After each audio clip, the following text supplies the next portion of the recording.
Flash, flash, look at me. 3, 2, 1, smile. Người trước gương, đèn đang bật sáng. Cậu chạm ra, mọi thứ bắt đầu. Một đường liner, một chút highlight. Tấm gương kia đang kể câu chuyện mới. Camera đang đợi tên em trên màn hình. Step in, chin up, eyes on, glow up.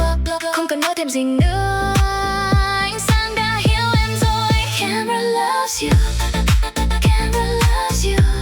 Từng ánh nhìn đều đang hướng theo. Flash, flash, flash, feel the spotlight tonight, tonight, tonight.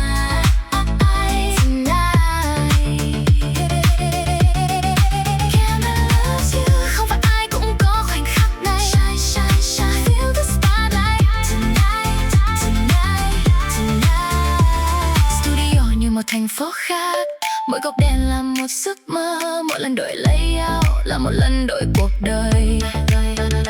Đôi môi đỏ, mái tóc bay, tiếng giày vang giữa sàn runway.